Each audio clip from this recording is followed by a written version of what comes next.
What's up, everybody? On this video of the Jersey Comic Crew, we are talking Falcon and the Winter Soldier Episode 5 Easter eggs. Make sure you stay tuned for all your Easter egg goodness.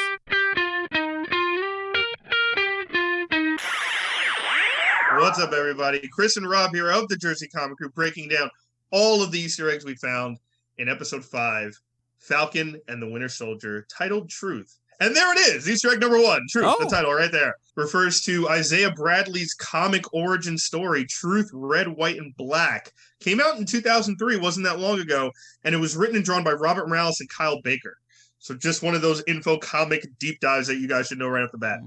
Next up, we have the fight. One of the awesome fight scenes of the show, right at the beginning of the show. There's no filler, just right into it. Yep. We have Falcon and Bucky going against our U.S. agents. And it's kind of like Civil War, right? Where Cap and Bucky as well in that fight team up against Iron Man. Obviously, a much different outcome, but very similar styles. Back and forth, a little bit of combo action, kind of hitting at the same side. And Walker's kind of defending himself very much like Cap did in that movie as well in Civil War, where he's kind of blocking, dodging, taking people out. It's really cool to see. John Walker, Chris, I'm sure you caught this as well.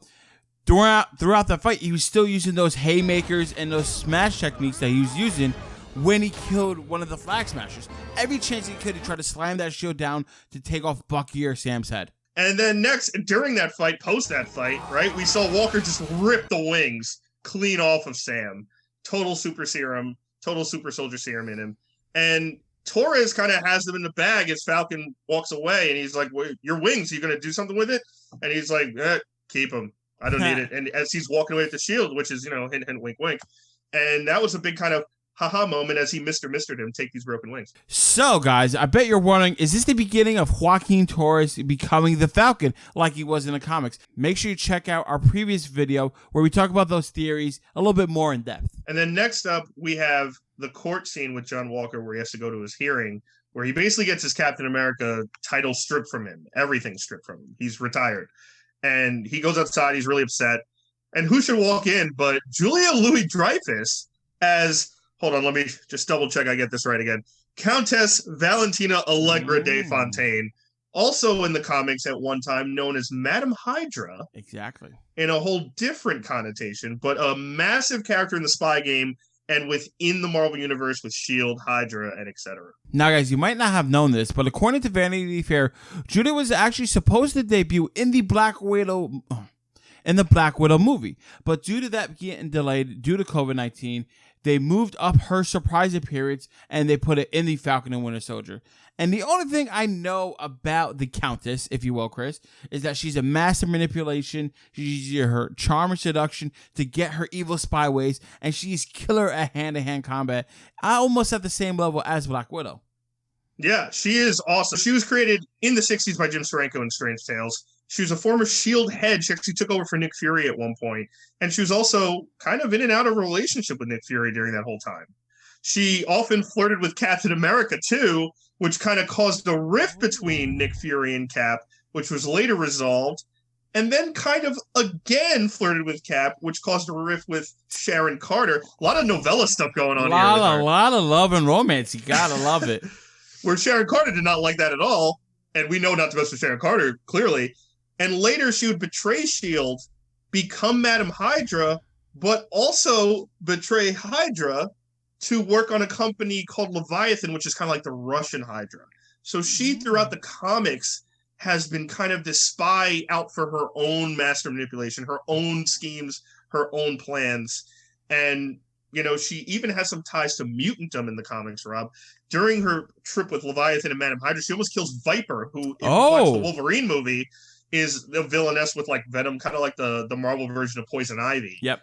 And she almost gets killed. So next we get our one scene with Baron Zemo, who everyone thought that he was going to be the main character in this show. We get our one scene. He's back in Sokovia at the memorial, what's left of Sokovia, which he mentioned in the last episode about, I bet you guys haven't even visited it yet, have you? Mm-hmm. We see Bucky kind of catch up with him on his trail because we know Bucky can track anyone around the world.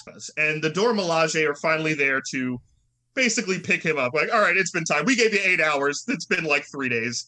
What are we doing here? And they take him to the raft. And as we know, the raft we saw back in Civil War after the big fight at the airport where, Ant-Man needed some orange slices.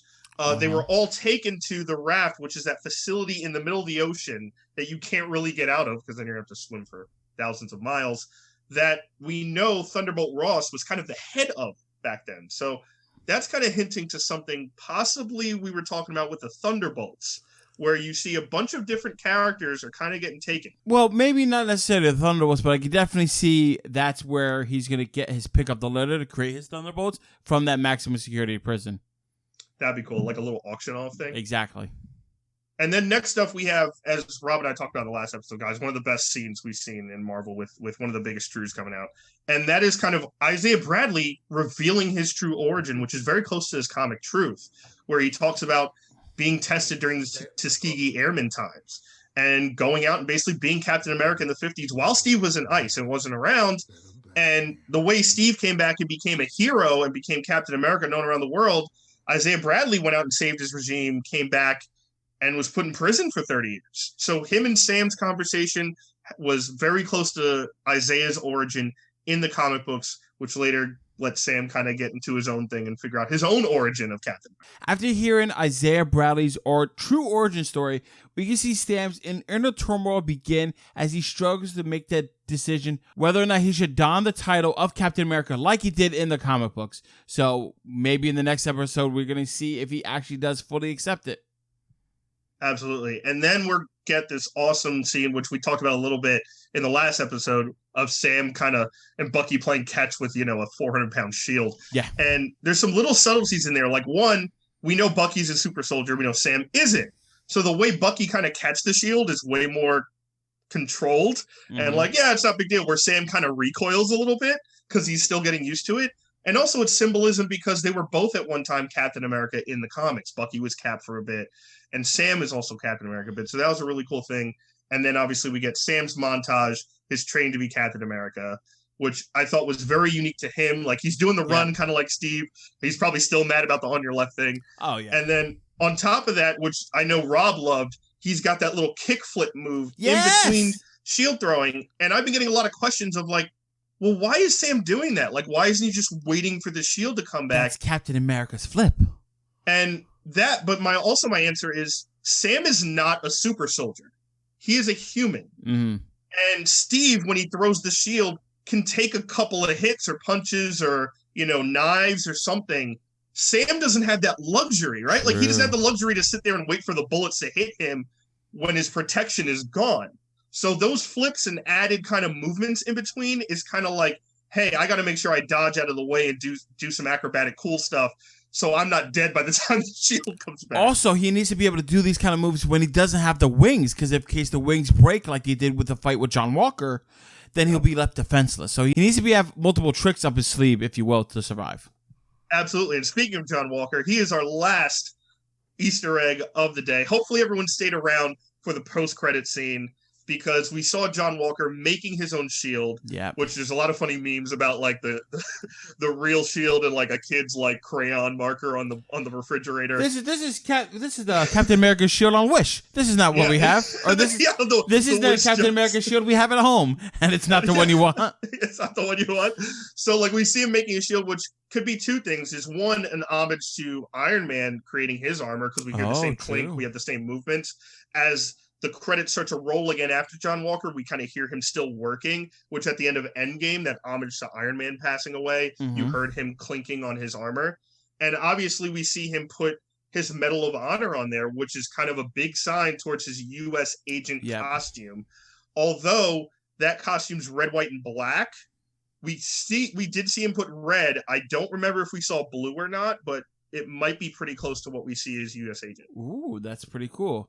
And guys, that is all the major Easter eggs that we have found in this episode. Guys, if you saw any other Easter eggs that you think we should know, please let us know down in the comments below. Also, let us know what your favorite Easter egg was in this episode. And guys, thanks so much for watching. Really means a lot. If you give us a thumbs up, really helps the channel grow and everything else. If you're brand new, subscribe, turn on those notifications. You don't miss any more Easter eggs. We got one more episode of Falcon Winter Soldier we got to get through. So I am Chris. That is Rob. We are the Jersey Comic Crew, and we'll see you next time.